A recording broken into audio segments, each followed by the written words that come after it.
Au dîner d'anniversaire de papa, ma sœur a lancé avec un sourire narquois, « Désolé, cette table est réservée à la famille », en désignant une chaise pliante près de la poubelle. Tout le monde s'est mis à rire pendant que je m'asseyais seul. Puis l'addition est arrivée, 4 900 €. Le serveur m'a regardé. Je me suis contenté de sourire et j'ai dit, « Ce n'est pas ma table. Je m'appelle Mélissa, j'ai 29 ans. » Avant de plonger dans ce qui s'est passé au dîner d'anniversaire de mon père, dites-moi d'où vous regardez et cliquez sur les boutons « J'aime » et « S'abonner ». Croyez-moi, vous voudrez rester pour voir comment j'ai finalement réussi à m'affirmer après des années à avoir été mise de côté. En grandissant à Écully, près de Lyon, notre quartier de classe moyenne était une véritable carte postale avec ses rues bordées d'arbres et ses maisons bien entretenues. Mes souvenirs d'enfance sont remplis de barbecues dans le jardin, de fêtes des voisins et de soirées de jeux de société en famille où Amandine et moi faisions équipe contre nos parents. À l'époque, nous étions inséparables. De 3 ans mon aînée, Amandine m'a tout appris, de comment faire du vélo à comment appliquer du mascara sans faire de paquet. Je l'idolâtrais, et elle semblait sincèrement apprécier d'avoir une petite sœur qui pensait qu'elle avait décroché la lune. Notre famille n'était pas riche, mais nous étions à l'aise. Papa travaillait comme responsable d'ingénierie dans une entreprise industrielle, tandis que maman tenait une petite boutique de fleuriste en ville. Les week-ends étaient synonymes de randonnée dans le parc naturel régional du Pilat ou de virer sur la Côte d'Azur quand il faisait beau. La vie n'était pas parfaite, mais elle était stable et prévisible, du moins jusqu'à mes 14 ans. Les disputes ont commencé doucement, des conversations à voix basse derrière des portes closes qu'Amandine et moi faisions semblant de ne pas entendre. Bientôt, elles sont devenues plus bruyantes, plus fréquentes et impossibles à ignorer. Papa a commencé à dormir dans la chambre d'amis. Maman a commencé à boire du vin au dîner, puis avant le dîner, puis au déjeuner. Amandine et moi nous sommes accrochés l'une à l'autre pendant ces mois turbulents, nous chuchotant des paroles rassurantes auxquelles aucune de nous ne croyait. Quand le divorce a finalement eu lieu, cela a été à la fois un choc et un soulagement. Papa a déménagé dans un appartement de l'autre côté de la ville, et notre maison familiale a soudain semblé caverneuse. J'avais 14 ans, Amandine 17, et c'est là que la première fracture dans notre relation est apparue. Tandis que je maintenais une relation avec mes 2 parents, Amandine a pris fermement le parti de maman. Dans son esprit d'adolescente, papa était le méchant qui avait détruit notre famille. Le véritable tournant est survenu 2 ans plus tard, quand papa a rencontré Béatrice. Elle était gentille, attentionnée et essayait sincèrement de créer un lien avec nous, apportant des gâteaux faits maison lors de nos visites du week-end et s'intéressant à nos passions sans forcer la relation. J'appréciais ses efforts, mais Amandine refusait de lui donner une chance. Elle essaie juste de remplacer maman, disait-elle avec un dédain d'adolescente. Aucune explication de papa ou de moi ne pouvait la convaincre du contraire. Quand papa et Béatrice se sont mariés lors d'une petite cérémonie à la mairie, j'y suis allé seul. Amandine a refusé et maman a encouragé sa rébellion. Ce jour-là a créé un fossé entre nous qui n'a fait que se creuser avec le temps. Tandis que je construisais une relation timide avec ma nouvelle belle-mère, Amandine a redoublé de ressentiment. Progressivement, Amandine est devenue ce que les thérapeutes familiaux pourraient appeler l'enfant d'or dans la maison de notre mère.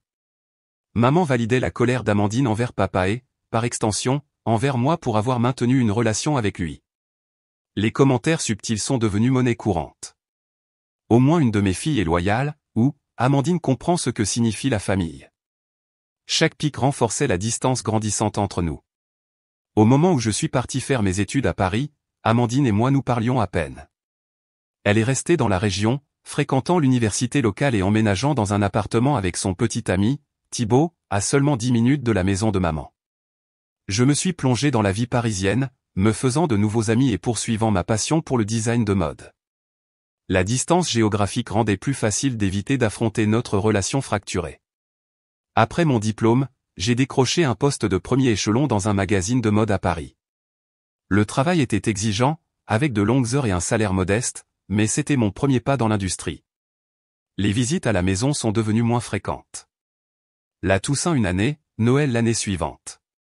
Les appels téléphoniques avec papa et les SMS occasionnels avec maman maintenaient des liens minimaux, mais Amandine et moi communiquions presque exclusivement par le biais de messages de groupes familiaux ou de SMS d'anniversaire. Ces temps se sont écoulés ainsi.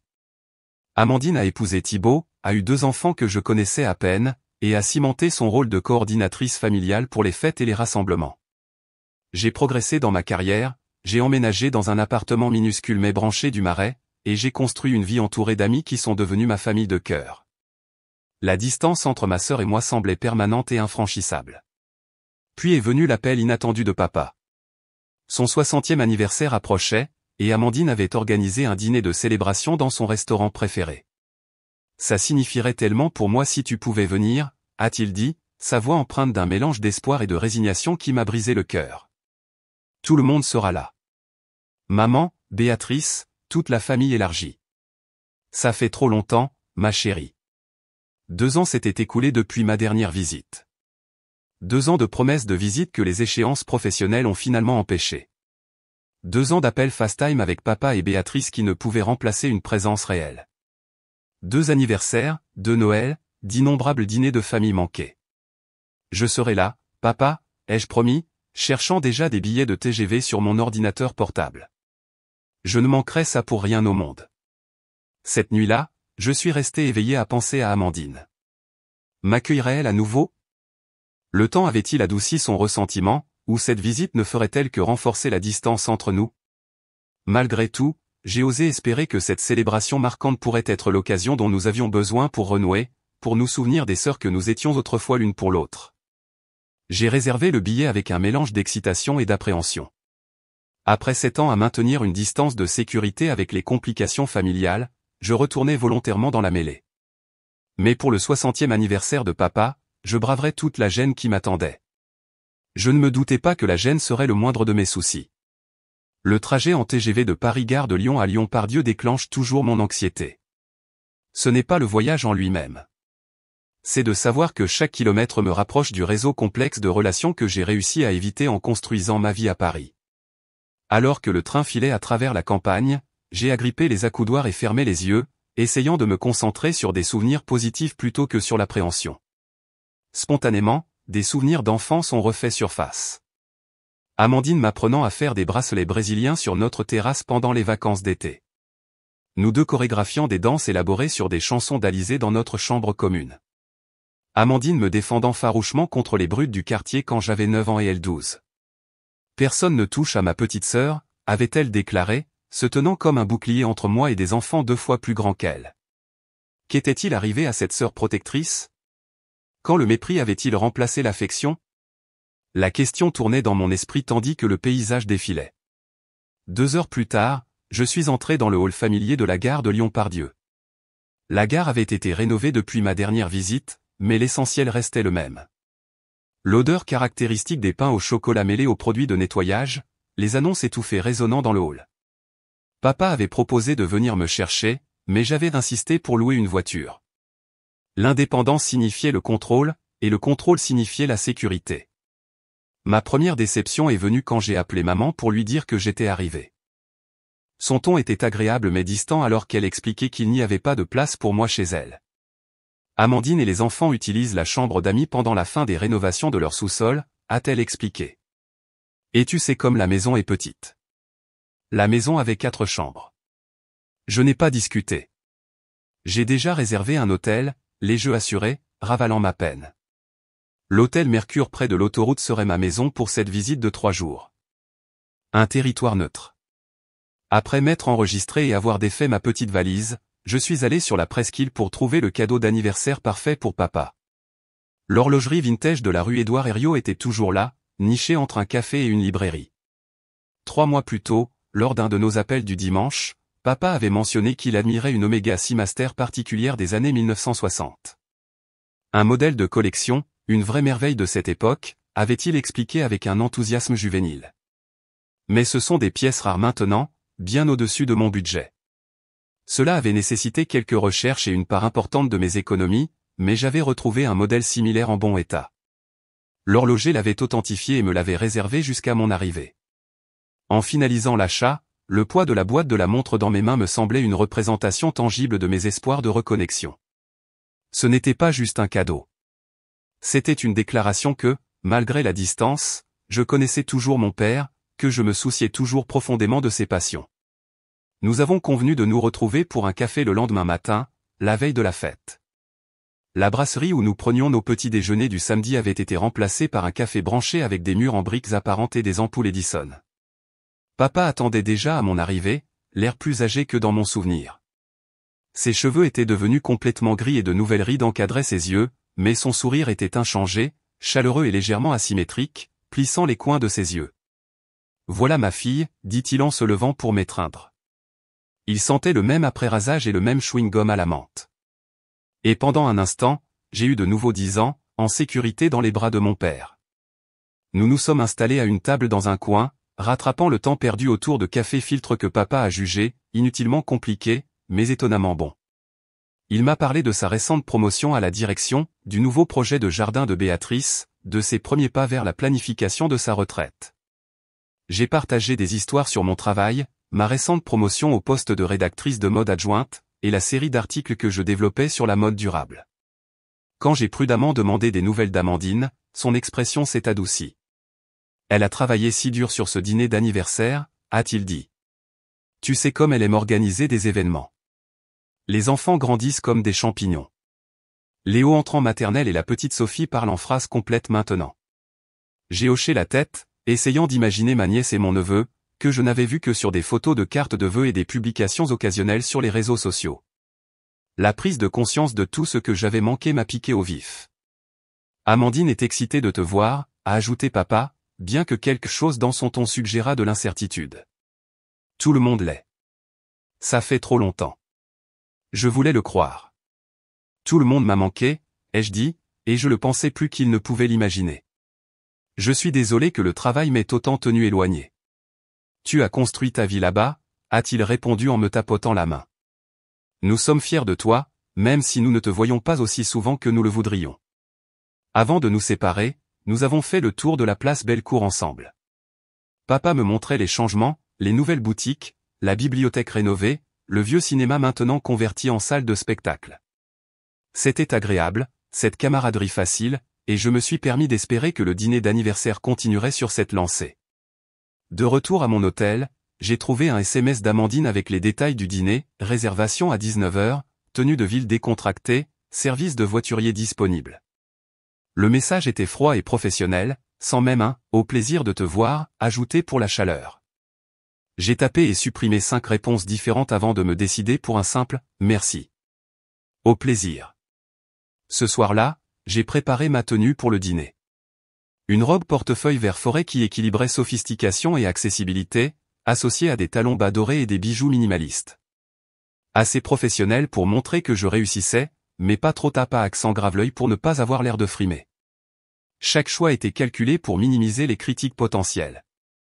Devant le miroir de la salle de bain, j'ai répété des conversations avec Amandine. Les enfants ont tellement grandi par rapport à leurs photos. Tes cheveux te vont très bien plus longs. Le restaurant que tu as choisi est parfait pour papa.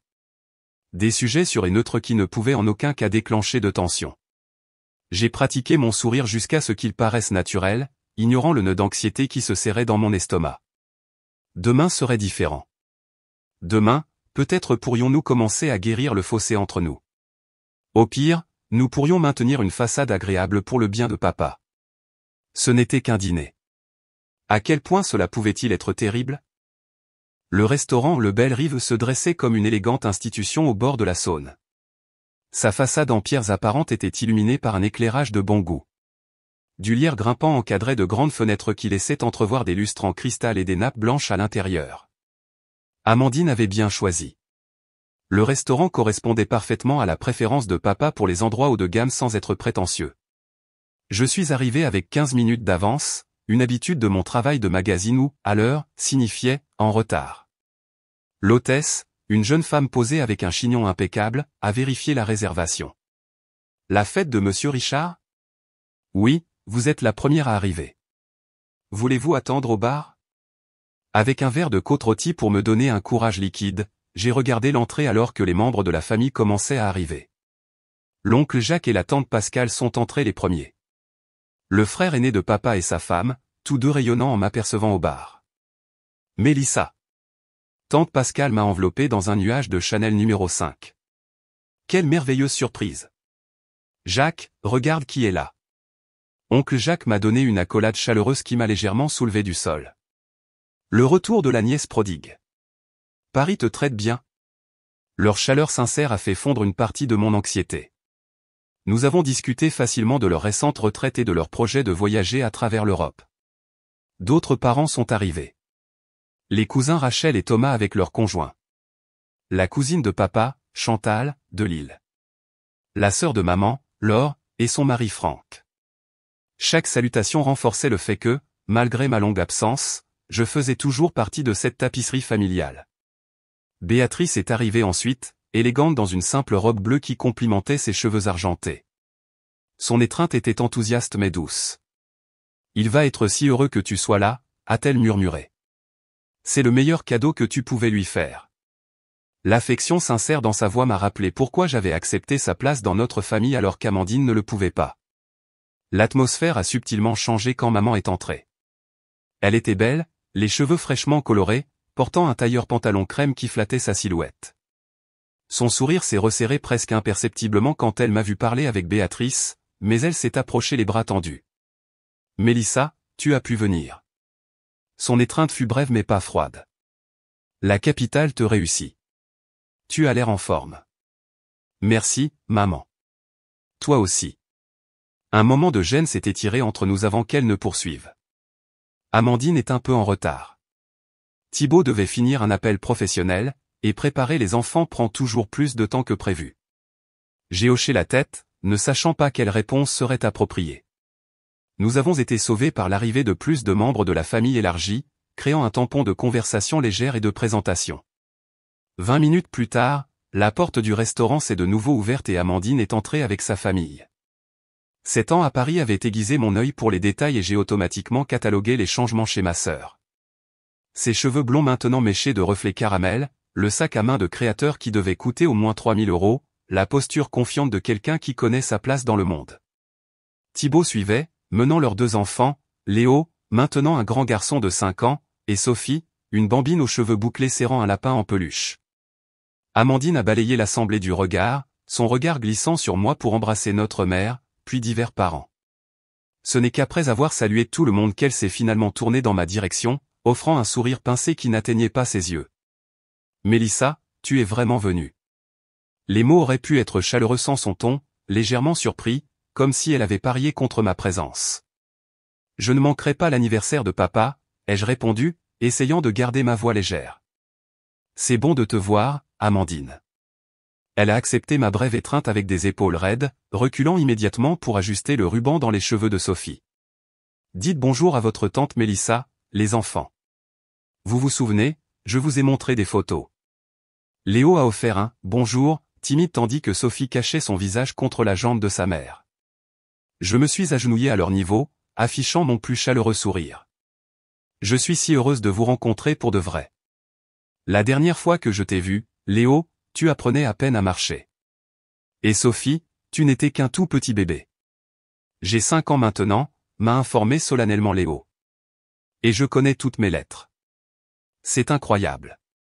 Peut-être que tu pourras me les montrer plus tard. » Avant qu'il ne puisse répondre, Amandine a interrompu. « On devrait trouver papa. Il doit nous attendre pour commencer. » L'arrivée de l'invité d'honneur quelques instants plus tard a redirigé l'attention de tous.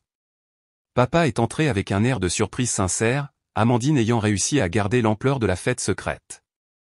Son visage s'est illuminé alors que les membres de la famille l'entouraient de vœux d'anniversaire, ses yeux balayant la foule jusqu'à ce qu'il me trouve. Le soulagement et la joie dans son expression ont fait que le voyage en valait la peine. Béatrice a proposé le premier toast de la soirée, levant sa coupe de champagne à Richard, mari aimant, père dévoué, grand-père incroyable, et l'homme le plus patient que j'ai jamais connu. Joyeux 60 ans, chérie. Les verres se sont entrechoqués au milieu d'un chœur de « Joyeux anniversaire » et de « Santé ». Papa rayonnait, son bras autour de la taille de Béatrice, son autre main cherchant la mienne alors que je me tenais à proximité. Pendant un instant, tout semblait parfait. Le salon privé est prêt, a annoncé l'hôtesse, apparaissant au coude d'Amandine. Si tout le monde veut bien me suivre. Nous avons traversé le restaurant principal jusqu'à une salle privée magnifiquement aménagée avec des boiseries sombres et une longue table élégamment dressée pour le dîner. Des arrangements floraux dans les couleurs préférées de papa, bleu et vert, décoraient le centre de la table, parsemés de photos de famille encadrées qu'Amandine avait dû collecter et arranger. J'ai remarqué avec un pincement au cœur qu'aucune ne m'incluait des dernières années. Alors que tout le monde commençait à trouver sa place, je me suis approché de la table principale, la boîte cadeau discrètement glissée sous mon bras. C'est à ce moment-là que ma soirée a pris sa tournure douloureuse. Amandine s'est matérialisée devant moi, me barrant le chemin vers la table principale où papa, Béatrice, maman et la famille d'Amandine se rassemblaient. Son sourire est resté figé, mais ses yeux étaient devenus de glace. « Désolé, cette table est réservée à la famille », a-t-elle dit, sa voix portant juste assez pour attirer l'attention de ceux qui étaient à proximité. D'un geste étudié, elle a désigné une petite table d'appoint près de l'entrée de service, surmontée d'un chevalet de table où était écrit « Autres invités ». La pièce n'est pas devenue complètement silencieuse, mais les conversations ont baissé d'un ton alors que les têtes se tournaient dans notre direction. Mes joues me brûlaient tandis que je digérais ces mots, prononcés assez fort pour que les autres entendent. À ce moment-là, tout autour de moi a semblé ralentir. Le tintement des couverts contre les assiettes, les conversations murmurées, la douce musique de fond, tout s'est estompé sous le rugissement dans mes oreilles.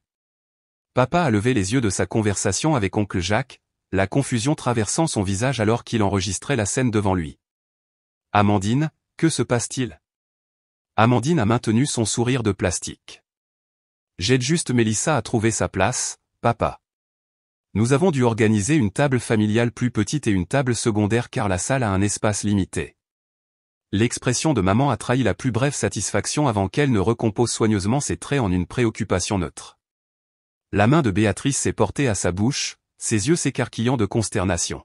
« Je ne comprends pas », ai-je balbutié, agrippant la boîte de la montre comme une bouée de sauvetage.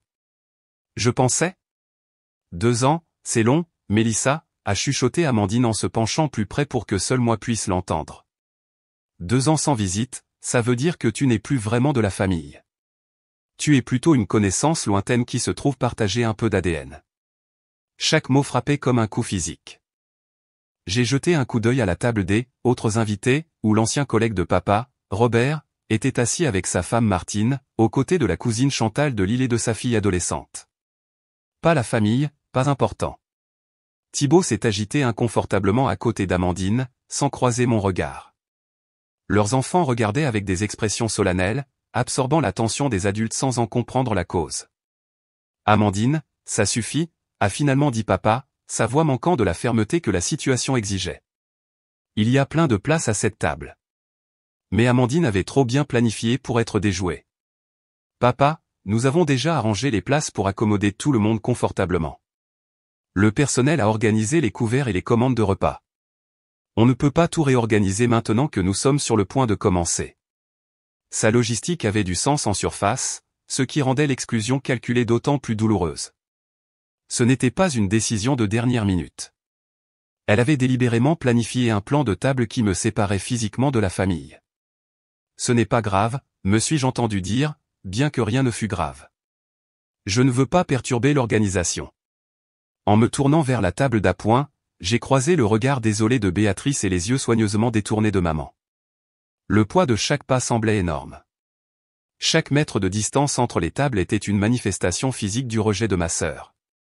À la table des « autres invités », la femme de Robert, Martine, a tapoté la chaise à côté d'elle avec sympathie. « Viens t'asseoir à côté de moi, ma chère. Je ne crois pas qu'on se soit déjà rencontrés, mais j'ai tellement entendu parler de la fille cadette de Richard. » La gentillesse de cette étrangère a failli me faire craquer.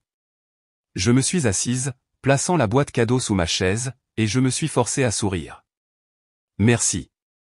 C'est un plaisir de vous rencontrer. » Pendant l'entrée, j'ai maintenu une conversation avec mes compagnons de table tout en étant parfaitement consciente des rires et des discussions animées à la table familiale à seulement 5 mètres de là.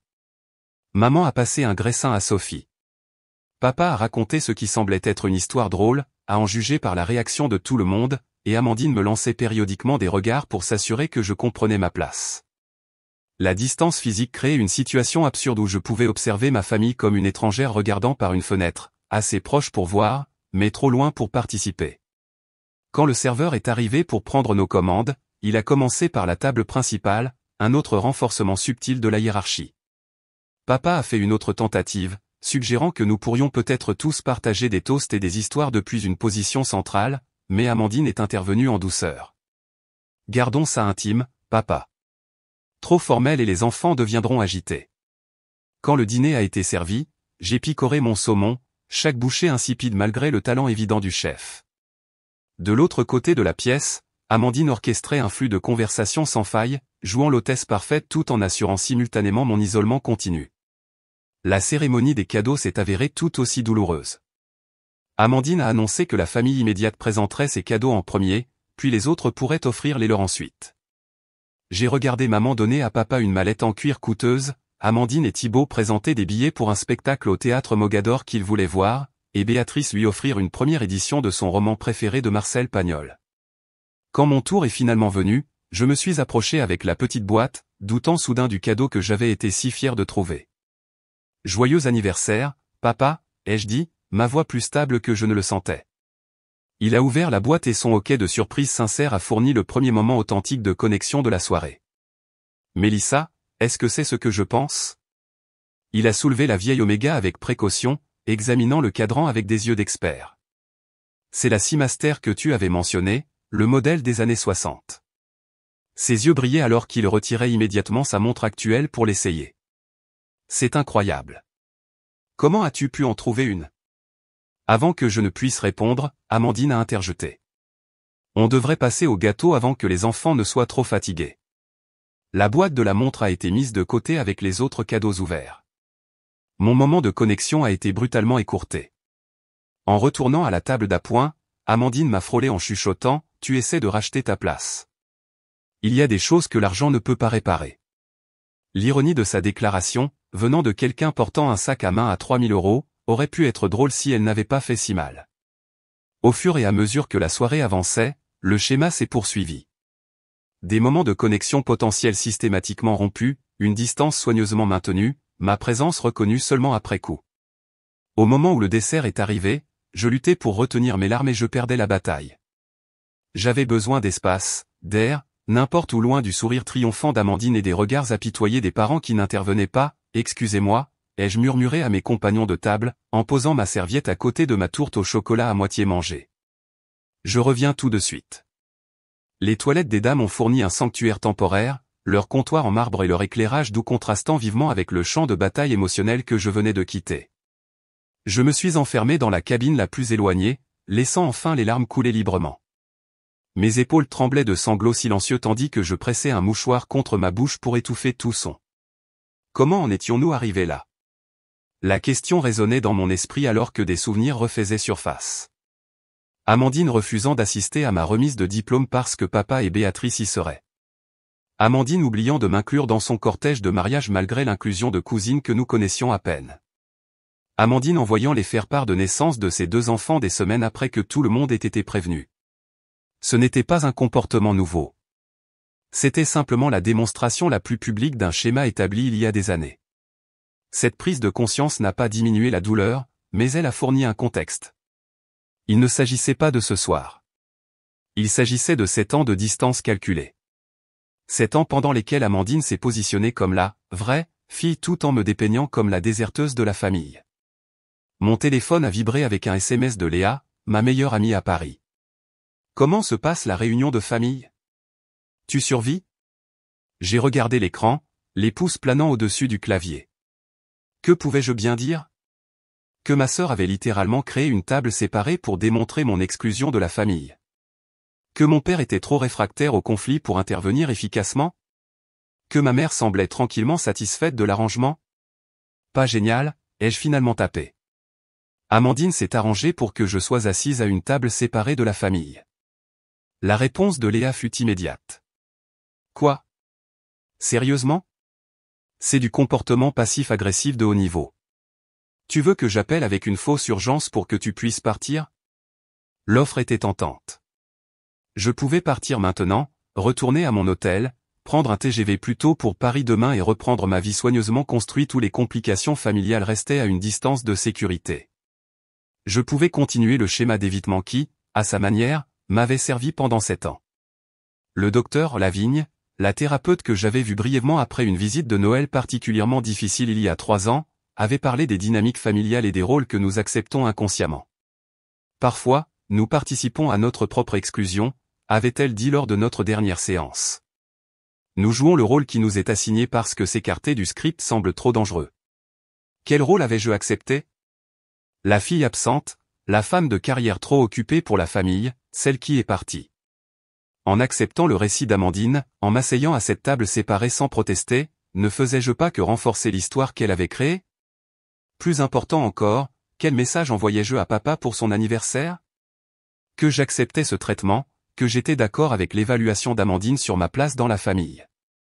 Un autre SMS de Léa a interrompu mes pensées. Quoi que tu décides, souviens-toi que tu mérites un respect de base. Ne les laisse pas te faire sentir petite. Elle avait raison. Quelle que soit l'histoire compliquée entre Amandine et moi, quels que soient les ressentiments qui avaient couvé pendant des années de distance, je méritais une dignité de base. Plus important encore, papa méritait que ses deux filles soient présentes pour sa célébration sans ce courant sous-jacent toxique. Je me suis levé, essuyant mes larmes et me mouchant fermement. Le miroir de la salle de bain reflétait des yeux rougis et du mascara qui avait coulé, mais aussi quelque chose de nouveau. La détermination remplaçait la peine dans mon expression. J'ai réparé mon maquillage méthodiquement, réappliqué du rouge à lèvres et redressé les épaules. La femme qui avait docilement accepté une place à la table des autres invités ne retournerait pas dans la salle à manger. À sa place se trouverait quelqu'un qui se respectait assez pour établir des limites, quelqu'un qui ne participerait plus à sa propre exclusion. En retournant dans la salle à manger privée, j'ai observé la scène avec un regard neuf. Papa était assis au centre de la table principale, Béatrice d'un côté, maman de l'autre, une représentation visuelle de sa vie divisée. Amandine présidait près du bout de la table, orchestrant les conversations et l'attention. Pourtant, malgré la célébration qui l'entourait, papa semblait subtilement mal à l'aise, son sourire n'atteignant pas tout à fait ses yeux alors qu'il jetait périodiquement un coup d'œil vers ma place vide à la table d'appoint. C'était censé être sa soirée, sa célébration. Au lieu de cela, c'était devenu un autre champ de bataille dans la campagne d'Amandine pour contrôler le récit familial. En laissant la situation perdurer, je ne me faisais pas seulement du mal. Je laissais son anniversaire être entaché par un drame inutile. Les assiettes à dessert étaient en train d'être débarrassées, le café servi, et je savais que la soirée allait bientôt se terminer. Si je voulais changer cette dynamique, c'était maintenant ou jamais. Mon cœur battait la chamade contre mes côtes alors que je réfléchissais à ce que je devais dire, à la manière d'aborder des années de tension accumulées sans créer une scène qui ne ferait qu'embarrasser davantage papa. Prenant une profonde inspiration, j'ai pris ma décision. Cela se terminerait ce soir. J'ai attendu que les serveurs aient fini de distribuer le café et les digestifs, choisissant mon moment avec soin. Quand une accalmie naturelle dans la conversation s'est produite, je me suis levé de ma chaise à la table d'appoint, une tasse de café à la main. J'aimerais porter un toast à papa, ai-je dit, ma voix plus stable que je ne l'aurais cru. Les têtes se sont tournées, les conversations se sont interrompues, et soudain j'avais l'attention de la salle. Le sourire d'Amandine s'est figé alors que je me déplaçais pour me tenir à un point entre les deux tables, refusant de rester plus longtemps dans mon coin assigné. Pour ceux qui ne me connaissent pas bien, je suis Mélissa, la fille cadette de Richard. J'ai souri directement à papa, dont l'expression reflétait à la fois la surprise et la curiosité. D'abord, je veux reconnaître que je n'ai pas été physiquement présente autant que j'aurais dû ces dernières années. Paris et ma carrière m'ont tenu occupé, mais jamais trop occupé pour aimer ma famille, même à distance. J'ai fait une pause, prenant une gorgée de café prudente pour calmer mes nerfs. Papa, tu m'as appris beaucoup de choses en grandissant, mais peut-être la plus importante était l'intégrité, défendre ce qui est juste, même quand c'est inconfortable. Ce soir, je dois mettre cette leçon en pratique. Je pouvais voir Amandine s'agiter mal à l'aise sur sa chaise tandis que l'expression de maman était devenue lasse. Béatrice regardait avec une intensité tranquille, sa main trouvant celle de papa sur la table. La famille n'est pas définie par la géographie ou la fréquence des visites. Elle n'est pas mesurée par qui organise le plus de rassemblements ou qui vit le plus près. Mon regard s'est délibérément posé sur Amandine. Et elle n'est certainement pas déterminée par qui a le droit de s'asseoir à quelle table. Une onde de reconnaissance inconfortable a parcouru la pièce. Plusieurs parents ont jeté des regards entre Amandine et moi, reconnaissant enfin l'éléphant dans la pièce. J'ai laissé la distance définir ma place dans cette famille pendant trop longtemps. J'ai accepté d'être traité comme une étrangère, croyant peut-être que je le méritais pour avoir construit ma vie ailleurs. Ce soir, je rejette respectueusement ce récit. Je me suis retourné vers papa, dont les yeux étaient devenus étrangement brillants. Papa, j'ai pris le train pour fêter ça avec toi, pour te dire à quel point je t'aime et t'admire, et pour faire partie de ce rassemblement familial, non pas comme une parente éloignée, mais comme ta fille. Je ne permettrai à personne, même avec les meilleures intentions, une fiction diplomatique que nous avons tous reconnue, de définir ma place dans ta vie. Amandine a commencé à parler, mais oncle Jacques a surpris tout le monde en l'interrompant doucement. Mélissa a raison. Sa voix profonde portait une autorité naturelle. Ce plan de table ne m'a jamais semblé correct. Nous sommes tous de la famille ici. Béatrice a hoché la tête avec emphase. Absolument.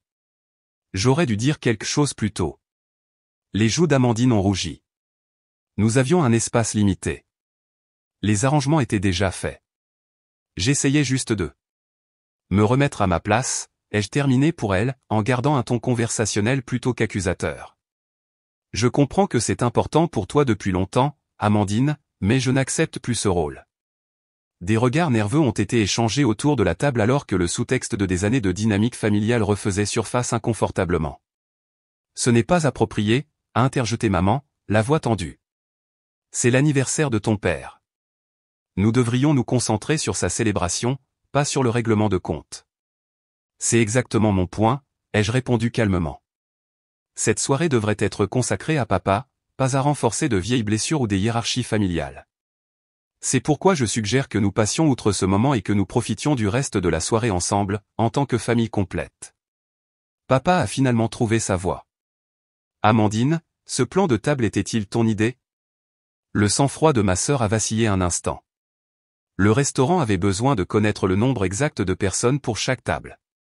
Il était logique que la famille immédiate soit ensemble. Et Mélissa est de la famille immédiate. La question de papa est restée en suspens. Simple mais dévastatrice. Ce n'est pas ce que je voulais dire, a rétropédalé Amandine. Elle vit si loin. Elle est à peine impliquée dans notre vie de tous les jours.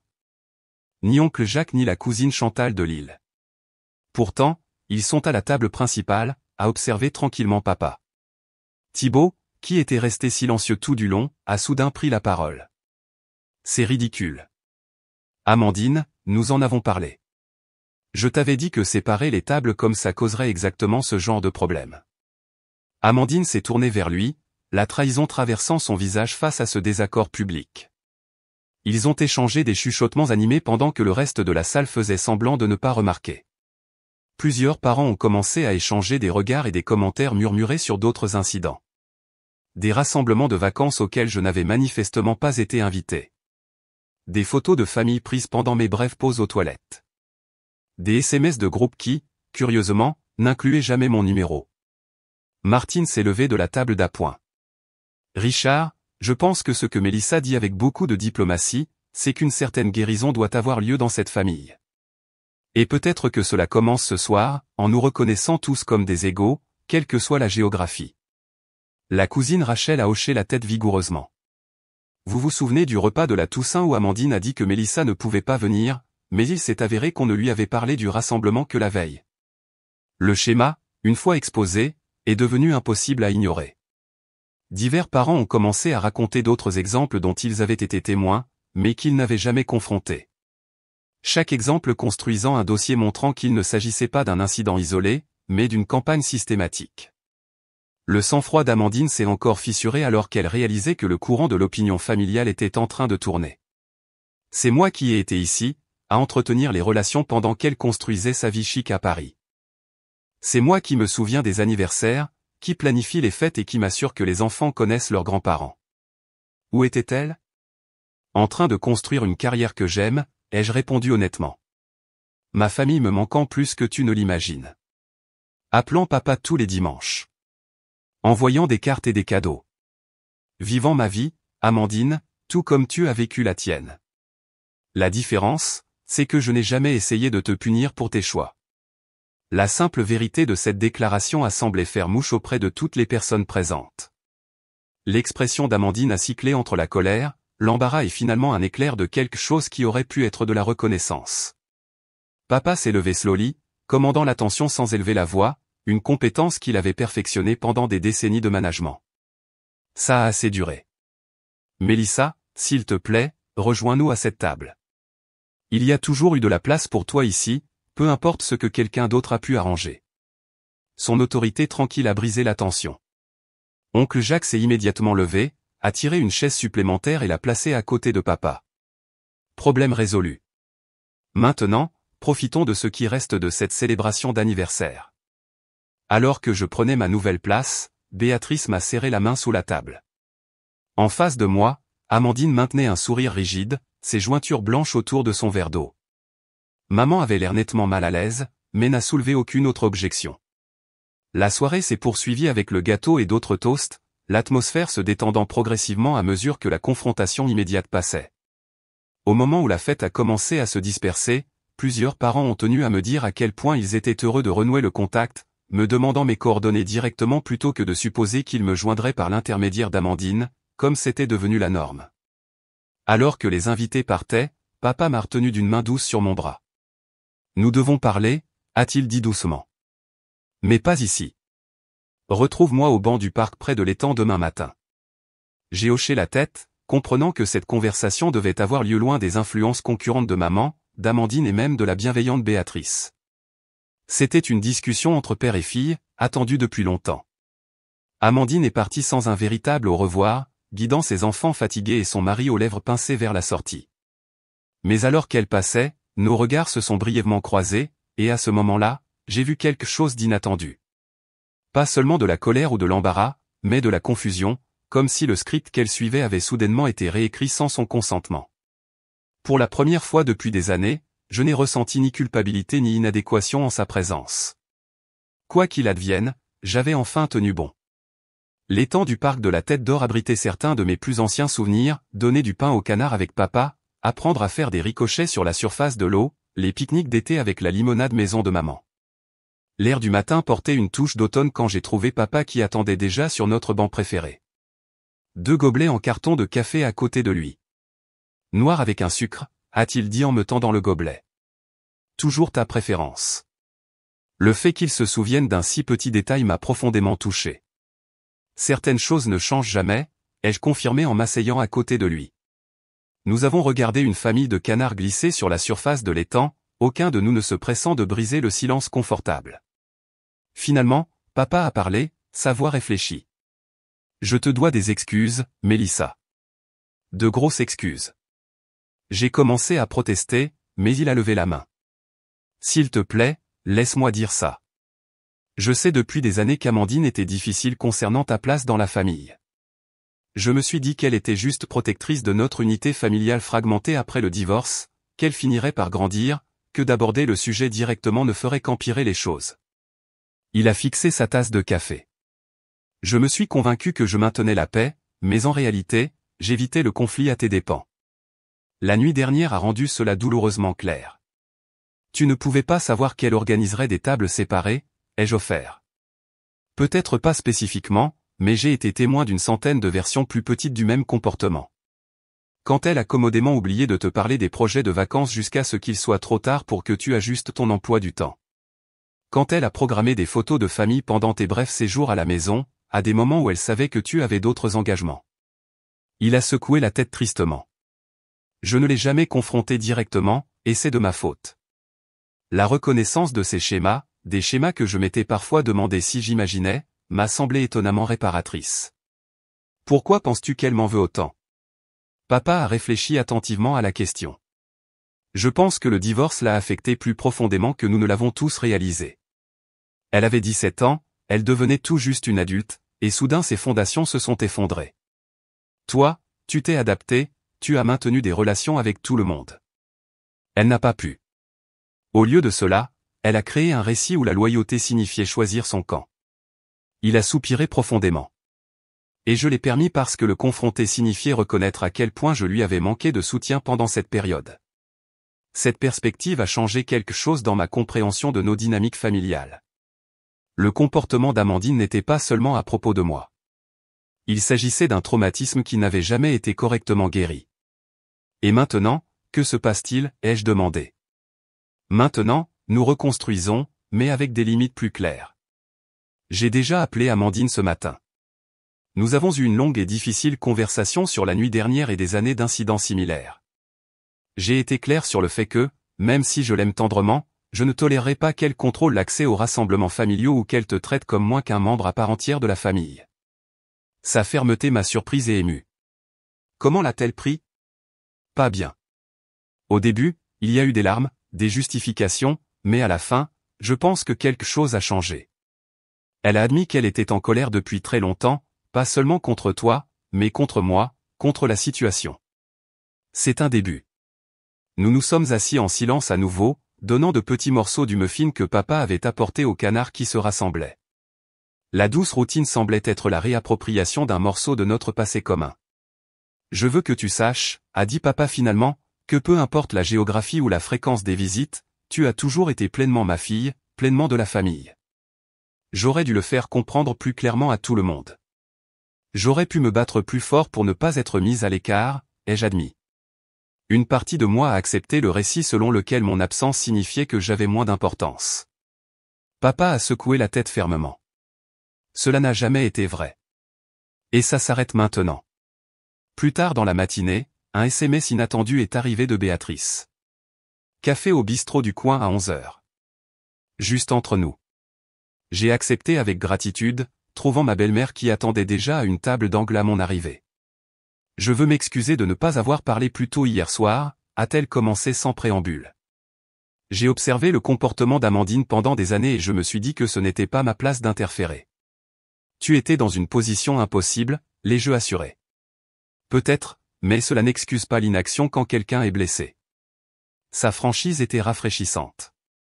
Ton père et moi en avons longuement discuté ce matin. Les choses seront différentes à l'avenir. Alors que nous discutions de sujets plus légers au son jardin, mon travail, un roman que nous avions toutes les deux lu récemment, j'ai ressenti l'aisance qui avait toujours caractérisé notre relation, sans l'ombre du drame familial planant sur nous.